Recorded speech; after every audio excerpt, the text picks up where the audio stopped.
హైదరాబాద్లో వాడే పాలు కల్తీ అవుతున్నాయా? పెరిగిన కాంపిటీషన్ లోకల్ రైతులు నష్టాల పాలు అవుతున్నారా? కొంతమంది రాజకీయ నాయకులు డైరీ రంగంలోకి ప్రవేశించడంతో ఈ రంగంలో సమస్యలు ఉత్పన్నమవుతున్నాయని రైతులు వాపోతున్నారు. ఈ రంగం నష్టాల పాలు కాకుండా ప్రభుత్వాలు తగిన చర్యల్ని వెంటనే తీసుకోవాలని వారు కోరుతున్నారు.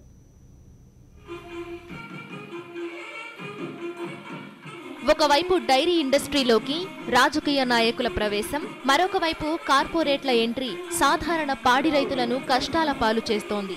ఈ మధ్యకాలంలో పెరిగిన పాల ధరల యుద్ధం స్వచ్ఛమైన పాలను వినియోగదారుడికి దూరం చేస్తున్నాయని డైరీ అసోసియేషన్స్ వాపోతున్నాయి. దీని వలన పాలలో కల్తీ విరివిగా పెరిగిపోయిందని, పాల పొడులు తీసుకువచ్చి పాలుగా మార్చి విక్రయిస్తున్నారని రైతులు చెబుతున్నారు. అంతేకాదు, ధరలు కూడా భారీగా తగ్గించేసి రైతులకు కనీస గిట్టుబాటు ధర లేకుండా చేస్తున్నారని, అసలు పాడి పంటలు అని అందరూ చెబుతారు కానీ పాడిని వదిలేశారని డైరీ రైతులు ఆందోళన వ్యక్తం చేస్తున్నారు. కరెంట్ ఉన్నది, కరెంటు అగ్రికల్చర్కు ఫ్రీ పవర్. మేము పెట్టుకున్నట్టయితే మాకు కమర్షియల్ ఇస్తారు. సో మామూలు అది కాంపిటీషన్లో వాళ్ళతో సమానంగా అంటే మాకు ఎక్స్పెండిచర్ ఎక్కువైతుంది.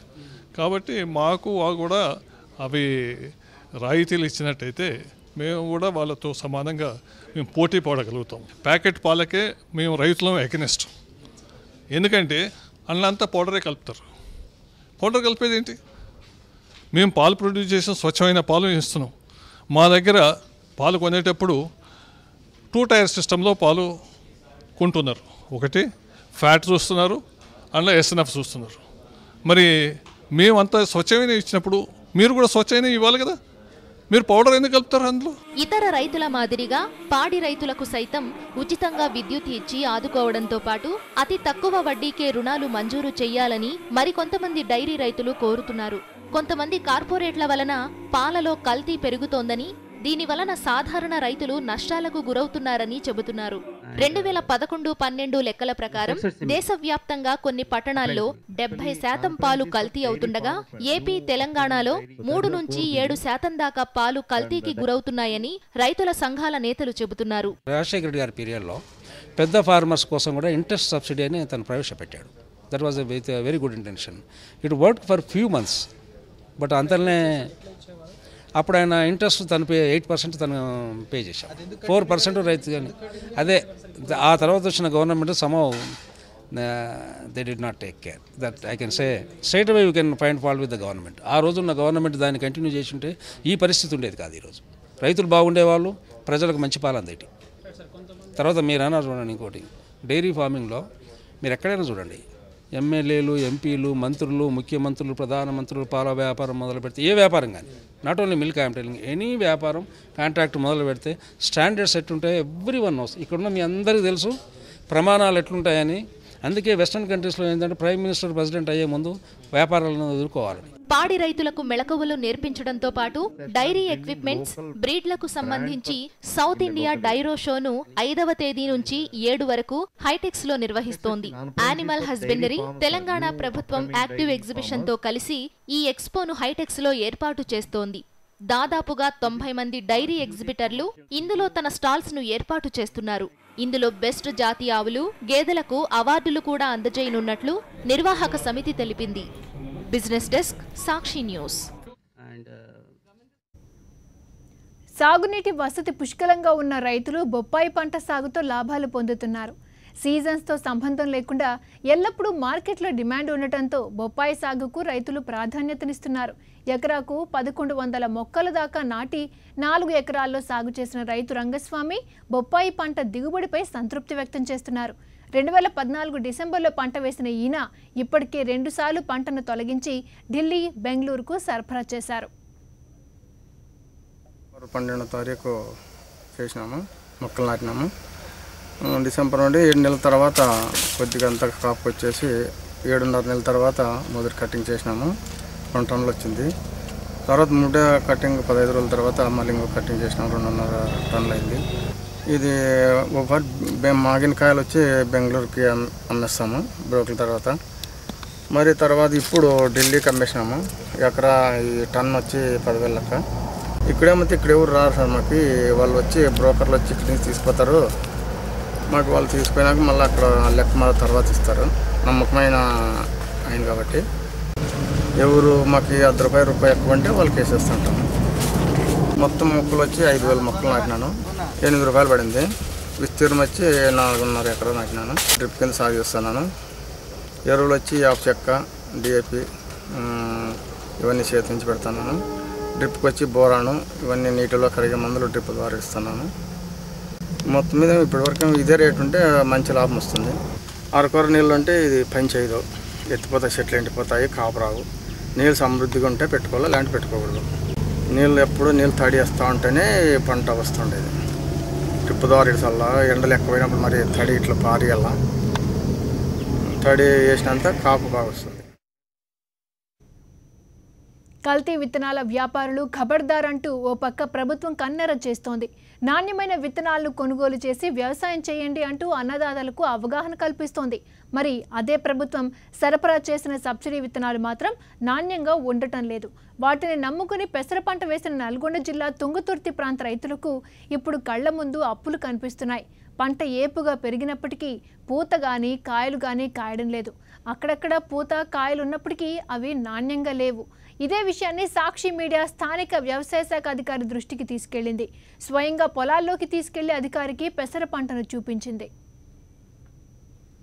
ఎక్కడ చూసినా పూత కాత అన్ని వంకర్లు పోయి అందులో 1-2 కాయలు అవి కూడా 1-2 కాయలు గింజలు కూడా నాపగానే ఉన్నాయి. దీని మీద స్వయంగా మేము కూడా ఇక్కడ నూతన కళ్ళు సబ్సిడీ తీసుకొని వేసినాం. ఇంతవరకు కాపు కనిపిస్తుంది కానీ మొత్తం 10 కాయలు నలిసినా కూడా గింజలు మాత్రం పనికొచ్చే గింజలు కాయకు 2-3 కూడా లేవు. చెడి పెసలు చేసిన తర్వాత అవి పెరిగింది కానీ గొల పైకెత్తింది. గొల పైకెత్తి అది కొంకుపోయి కాయలేదు. కాయలేక కొంకు ఉన్న కాయని నలిస్తే అలా పెసలు వెళ్తలేవు. పెసలు వెళ్ళకుండా కొంకుపోయి మొత్తం మన ఉషాది వచ్చినట్టుగా వచ్చేసి మొత్తం ఇట్లా వంకర పోయి ఉండేసి మొత్తం నష్టపోయినా. 2 ఎకరాలలో ఇప్పుడు నాకు ఇత్తనాలు తెచ్చిన ఇత్తనాల మందం కూడా పూడతలేదు.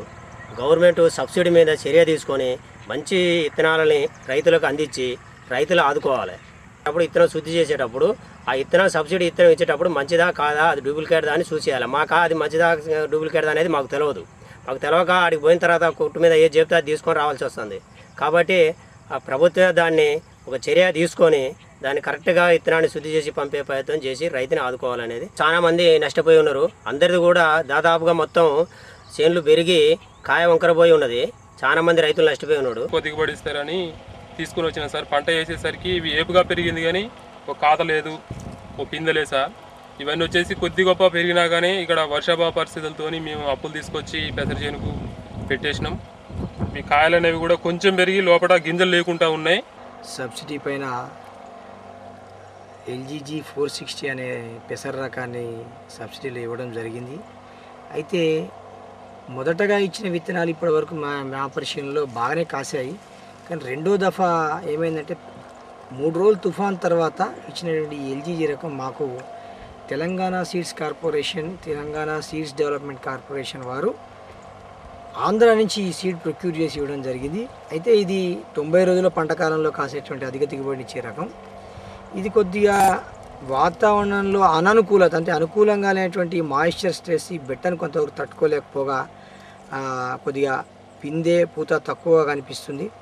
రెండోది ఒక కాయవలసిన అంతవరకు అవసరం పూత కనిపిస్తుంది కానీ కాయ మాత్రం తక్కువగా ఉంది. ఇది ఒక భిన్నమైనటువంటి పరిస్థితి ఈసారి మేము చూస్తున్నాం పెసరలో. తర్వాత కాసిన దగ్గర కూడా కొన్ని లొట్టకాయలు రావడం, చిన్న విత్తనాలు ఏర్పడడం, ఈ రకమైనటువంటి విభిన్న పరిస్థితులు మేము ఈ పెసరపాయిలో ఈ 5 మండలాల్లో గమనించడం జరిగింది. వర్షపాతం తక్కువగా ఉన్నప్పుడు ఈ పరిస్థితి కనిపిస్తుంది. మరి ఇది కొద్దిగా భిన్నమైన పరిస్థితే. విత్తనం అటువంటిది లోపం ఉంటే మొత్తం అసలు కాయకుండా పోవాలి మరి, కానీ కాసింది. ఆకు రొట్ట కూడా బాగా పెరిగింది. బాగా దీన్ని మనం బ్రీడర్ వచ్చి మనకు ప్రిన్సిపల్ సెక్రటరీ బ్రీడర్ వచ్చిన తర్వాత ప్రిన్సిపల్ సైంటిస్ట్ చూసిన తర్వాతనే మనం దీన్ని నిర్ణయం చేయడం జరుగుతుంది. ఎందుకంటే వారు దీంట్లో నిష్ణాతులు. సంప్రదాయ విత్తనాల ప్రాముఖ్యతపై రైతులకు అవగాహన కల్పించే ప్రయత్నం చేశారు పలువురు వ్యవసాయ రంగ నిపుణులు. రంగారెడ్డి జిల్లా యాచారం మండలంలో వెంకటేశ్వర రైతు మిత్ర సంఘం ఆధ్వర్యంలో జరిగిన ఈ కార్యక్రమంలో పలువురు స్థానిక రైతులు పాల్గొన్నారు. రసాయన ఎరువుల్ని విడిచిపెట్టి సేంద్రియ ఎరువులకు జై కొట్టి వాతావరణ మార్పులకు అనుగుణంగా సాగులో మార్పులు చేసుకుంటేనే వ్యవసాయం లాభసాటిగా ఉంటుందని ఈ సందర్భంగా మాట్లాడిన వ్యవసాయ రంగ నిపుణులు స్పష్టం చేశారు. భూసార పరీక్షలు చేయించుకుని నాణ్యమైన సంప్రదాయ విత్తనాలను విత్తుకుంటే అధిక దిగుబడులు పొందవచ్చని అన్నారు.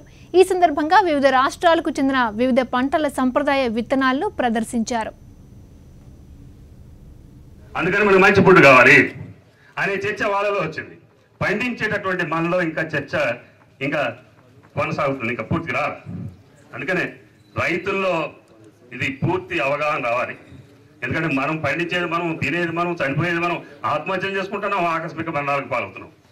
అందుకని ప్రధానంగా వ్యవసాయానికి మూలమైనటువంటి విత్తనం, ఆ విత్తనం మనం నాటు ఎక్కడ దాకా, ఎందుకంటే అన్ని పెద్దవాళ్ళు అందరూ చెప్పారు. నాటుకోడికి బ్రాయిలర్ కోడికి ఎంత తేడా ఉంటుంది చెప్పండి. టేస్ట్ దగ్గర నుంచి చెప్పండి. అన్ని నాన్ వెజ్ ఎక్కువ మంది తింటారు మన తెలంగాణ వాళ్ళు. నాటుకోడికి బ్రాయిలర్ కోడికి ఎంత తేడా ఉంటుంది. అట్లే ఈ నాటు విత్తనానికి హైబ్రిడ్ విత్తనానికి అంత తేడా ఉంటుంది. కానీ నష్టాలు లేవు, ఆరోగ్యంగా ఉన్నాం, పెట్టుబడులు తక్కువ, కష్టపడడం తప్ప పెట్టుబడులు లేవు. సాంప్రదాయమైనటువంటి ఎరువులు వాడాం, ఏది పశువుల ఎరువు వాడాం, పచ్చి రొట్ట పెంచి పచ్చి రొట్టని అందులో చేసి మనం ఆ భూమి సాంద్రతను పెంచుకొని ఉత్పత్తులు పెంచాం తప్ప ఫెర్టిలైజర్స్ కొనుక్కోలేదు. తర్వాత వచ్చే పురుగులకి చంపడం కోసం పెస్టిసైడ్స్ కొనలేదు. దురదృష్టం ఏంటంటే కష్టపడి మన పొలంలో మనం పంటలేసి వ్యవసాయం చేస్తే ఇది మనకి లాభసాటి లేదు. కానీ మనం వ్యవసాయానికి కావాల్సినటువంటి ఎరువులు కంపెనీ వాళ్ళకి లాభం వస్తుంది, విత్తనాల కంపెనీ వాళ్ళకి లాభం వస్తుంది, ఏఓ గారికి ఉద్యోగం జీతం వస్తుంది, మార్కెట్లో పనిచేసే దళాలకు డబ్బులు వస్తాయి, చివరికి మార్కెట్లో పనిచేసే హమాలీకి కూడా డబ్బులు వస్తాయి, మన దగ్గర పనిచేసే కూలీకి కూడా డబ్బులు వస్తాయి. మనకు మాత్రం డబ్బులు, మనకు లాభం రాదు. అందుకని చర్చ ఏంటంటే వ్యవసాయం లాభసాటిగా రావాలి.